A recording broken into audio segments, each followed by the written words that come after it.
Hello students. I hope so आप सभी अच्छे होंगे और सभी की हाफ ईयरली की तैयारी अच्छी चल रही होगी। I am making this video only for class 12 CBSE board students. यहाँ पर कोई आवश्यकता नहीं है सब्सक्राइब या लाइक करने की। I am just sharing important informations about syllabus, क्योंकि सिलेबस को लेकर स्टूडेंट्स काफ़ी कंफ्यूज रहते हैं कि कौन कौन सा टॉपिक आपको पढ़ना है और कौन सा टॉपिक आपको छोड़ना है। जैसा कि स्टूडेंट्स इस बार CBSE ने काफ़ी सिलेबस काफ़ी रिड्यूस किया है और कुछ जो सब्जेक्ट के तो चैप्टर ही हटा दिए गए हैं। जैसे केमिस्ट्री में चैप्टर ही हटा दिए गए हैं, लेकिन जैसे फिजिक्स ऐसे जिनमें कि चैप्टर तो पूरे हैं लेकिन चैप्टर से टॉपिक्स को हटाए गए हैं। तो CBSE board point of view से आपको हटाए गए टॉपिक्स नहीं पढ़ने हैं। हालांकि आप JEE या नीट एग्ज़ाम की तैयारी कर रहे हैं तो आपको पढ़ने पड़ेंगे, लेकिन CBSE board point of view से आपको ये सिलेबस ये टॉपिक्स नहीं पढ़ने हैं। सो मैं NCERT चैप्टर से हटाए गए जो टॉपिक्स हैं उनको यहाँ पे क्रॉस करूँगा इस प्रकार से। और आपको भी अपनी जो भी रेफरेंस बुक आपके पास अवेलेबल है उस पर क्रॉस करते जाना है। जितना भी आपको क्रॉस करते जाना है जो भी सिलेबस से हटा हुआ है। सो आप अपनी रेफरेंस बुक निकालिए। So reference book first book part 1 निकालिए। तो पार्ट 1 में देखो, आपको पता है कि पार्ट 1 में जो फर्स्ट चैप्टर है इलेक्ट्रिक चार्ज एंड फील्ड। तो स्टूडेंट इसमें आपका कुछ भी रिड्यूस नहीं हुआ है। जितना भी आपका पुराना जो सिलेबस था टॉपिक थे सब कुछ आपको मिल जाएगा NCERT टॉपिक में। तो आपको इस चैप्टर से कुछ भी नहीं रिड्यूस हुआ है इसमें। तो आपको NCERT के जो टॉपिक हैं जो आपके सिलेबस में इस चैप्टर से पूरे हैं तो आपको टिक अपने रेफरेंस बुक में टिक करते जाना है इस प्रकार से। उसके बाद electrostatics potential and capacitance second chapter electrostatics का। इसमें भी कुछ ज़्यादा बदलाव हुआ नहीं है। एक ही थोड़ा सा एक माइनर बदलाव यहाँ पर ये हुआ कि यहाँ पर जो energy store in a capacitor, हालांकि ये आपके सिलेबस में है लेकिन इसमें सिलेबस में लिखा हुआ है यहाँ पर कि there is no need to derivations, यानी कि आपको डेरिवेशंस यहाँ पर याद करने की या ड्राइव करने की आवश्यकता नहीं, केवल फार्मूला याद रखना है आपको। एनर्जी कैपेसिटर में कितनी एनर्जी स्टोर होती है, इस फार्मूला बेस पे क्वेश्चन न्यूमेरिकल आ सकता है, लेकिन यहाँ पे डेरिवेशंस नहीं आने वाला एग्जाम में। इसके बाद यूनिट फर्स्ट से ज़्यादा टॉपिक्स को डिलीट नहीं किया गया। अब बात करते हैं सेकेंड यूनिट करंट इलेक्ट्रिसिटी के बारे में। करंट इलेक्ट्रिसिटी यानी कि सेकेंड यूनिट या थर्ड चैप्टर, इसमें काफ़ी टॉपिक्स को हटाया गया है। जैसे कार्बन कोडिंग आपके सिलेबस में नहीं है। ये black and brown carbon coding register आपके सिलेबस में नहीं है, इसको कट कीजिए अपने चैप्टर से। ये आपका टॉपिक डिलीट हुआ है यहाँ पर। इसके इसके बाद कॉम्बिनेशंस ऑफ रेजिस्टेंस, ये भी आपका सिलेबस से हटा हुआ है चैप्टर, इसको भी डिलीट कर दिए। Combination of resistance series and parallel, हालांकि आप याद रख सकते हैं कि सीरीज में इक्विवेलेंट कितना होता है और पैरेलल में कितना होता है, लेकिन बोर्ड एग्जाम में नहीं आएगा इस बार ये सिलेबस से रिड्यूस हुआ है। इसके बाद मीटर ब्रिज भी आपका सिलेबस का पार्ट नहीं है, तो मीटर ब्रिज पर भी क्रॉस कीजिए। मीटर ब्रिज के बाद पोटेंशियोमीटर, ये भी सिलेबस से हटा हुआ है, इसको भी क्रॉस कीजिए। ये सब कुछ हटा हुआ है। उसके बाद ये summary very very important students, ये समरी आपको पढ़नी होती है। ये समरी में बहुत कुछ अच्छी इन्फॉर्मेशन है NCERT की, इसलिए समरी जरूर पढ़िए। इसके बाद third unit moving charges and magnetism fourth chapter, इससे भी ज़्यादा कुछ सिलेबस से डिलीट नहीं हुआ है। इसमें इसमें साइक्लोट्रॉन ये डिलीट हुआ है, इसको डिलीट कीजिए। ये आपके सिलेबस से हटा हुआ है टॉपिक। इसके अलावा ये सब कुछ हटा हुआ है, ये कुछ नहीं पढ़ना है आपको। इसके अलावा मैग्नेटिक फील्ड टॉरॉइड वाला ये भी गलत है, ये भी आपका सिलेबस हटा है, तो इसको भी क्रॉस कीजिए।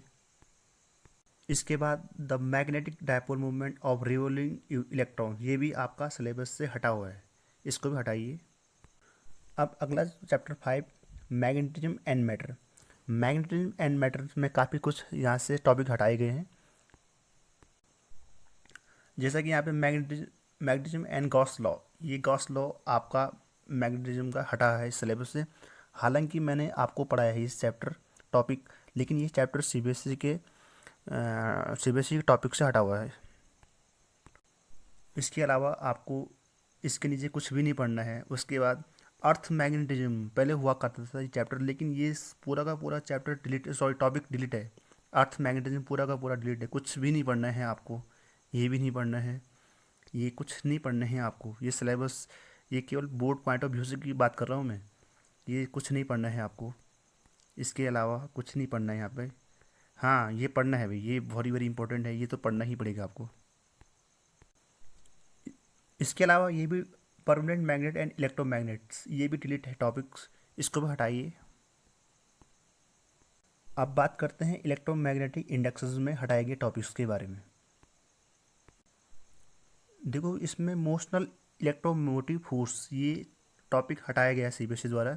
हालांकि मैंने ये टॉपिक्स आपको यहाँ पे स्कूल में करवाया है, लेकिन ये टॉपिक्स हटाया है इस बार। मोशनल इलेक्ट्रोमोटिव फोर्स, ये कुछ भी नहीं पढ़ना है आपको, इसके बारे में कुछ भी नहीं पढ़ना है। ये कुछ सिलेबस से बाहर है, ये सब कुछ नहीं पढ़ना है आपको। इवन ये भी नहीं पढ़ना है आपको, एनर्जी कंसिडरेशंस एक क्वांटिटेटिव स्टडी, ये कुछ नहीं पढ़ना है आपको। ये सब हटा हुआ है इस बार सिलेबस, सीबीएसई के सिलेबस से। ये कुछ नहीं पढ़ना है भी आपको, कुछ भी नहीं पढ़ना है यहाँ से। इसके बाद तो एडी करंट पहले से हटा हुआ टॉपिक है, ये भी इस बार भी हटा है। इस बार एडी करंट ये भी आपको क्रॉस करना है, ये भी नहीं पढ़ना है आपको एडी करंट के बारे में। अब बात करते हैं chapter 7 alternating current. Alternating current में आपको जो टॉपिक हटाया गया है सीबीएसई द्वारा वो है एलसी ऑसिलेशंस, यानी कि आपको एलसी ऑसिलेशंस नहीं पढ़ना है। फिर से मैं रिपीट कर रहा हूँ, मैं केवल CBSE board point of view से ही बात कर रहा हूँ। हालांकि आप नीट जेई के लिए तैयारी कर सकते हो। और जैसे यहाँ पे AC voltage applied to series LCR circuit, इसमें भी आपको क्वालिटेटिव ट्रीटमेंट ही करना है इसका, यानी कि आपको फेजर डायग्राम पता होना चाहिए एलसीआर सर्किट का क्या क्या है। तो इस बेस पे क्वेश्चंस आज पूछे जा सकते हैं। इसके बाद बात आती है electromagnetic waves. Electromagnetic waves very simple chapter है, और इसमें सिलेबस से कुछ भी रिड्यूस नहीं हुआ टॉपिक। तो इस चैप्टर आपको पूरा तैयार करके जाना है बोर्ड एग्जाम में। तो छोटा चैप्टर है, छोटा सिलेबस, जो एनसीईआरटी में जो टॉपिक्स हैं, रेफरेंस बुक में आपको क्या करना है, जो एनसीईआरटी के टॉपिक्स हैं उनको अपनी रेफरेंस बुक में टिक करना है इस प्रकार से, कि जैसे डिस्प्लेसमेंट करंट है और जो भी है ये सब कुछ आपको अपनी रेफरेंस बुक में टिक करते जाना है। तो इलेक्ट्रोमैग्नेटिक वेव से कुछ भी नहीं हटाया है, टॉपिक सारे आपके एग्ज़ाम में आने वाले हैं इस चैप्टर से। देखो इलेक्ट्रोमैग्नेटिक स्पेक्ट्रम ये सब आपके सिलेबस में है, ये सारी रेज हैं EMW वेव्स की। तो वेरी सिंपल चैप्टर है और छोटा चैप्टर है। अब बात करते हैं हम सेकंड पार्ट, फिजिक्स के सेकंड पार्ट बुक की। ये काफ़ी पतली बुक है और चैप्टर भी इसमें काफ़ी कम है। और इसमें फर्स्ट चैप्टर है आपके पास, फर्स्ट यूनिट ऑप्टिक्स। ऑप्टिक्स में दो चैप्टर हैं, ray optics and way optics. तो रे ऑप्टिक्स में जो टॉपिक डिलीट हुए हैं वो टॉपिक इस प्रकार से हैं, जैसे some natural phenomena due to sunlight, ये पूरा का पूरा आपके पास ये इस बार सीबीएसई सिलेबस से हटा हुआ है, तो आप इसको क्रॉस कीजिए। ये पूरा हटा हुआ है। रेनबो भी सिलेबस से हटा हुआ है। रेनबो के अलावा ये कुछ नहीं पढ़ना है आपको। स्कैटरिंग ऑफ लाइट ये भी हटा हुआ है। स्कैटरिंग ऑफ लाइट ये कुछ नहीं पढ़ना है आपको। इसके अलावा ऑप्टिकल इंस्ट्रूमेंट ये तो पढ़ना है खैर। तो रे ऑप्टिक्स से इतने टॉपिक्स डिलीट किए गए। अब बात करते हैं वेव ऑप्टिक्स की। वेव ऑप्टिक्स में काफ़ी टॉपिक्स डिलीट किए गए हैं, जैसे कि कुछ टॉपिक इस प्रकार से हैं।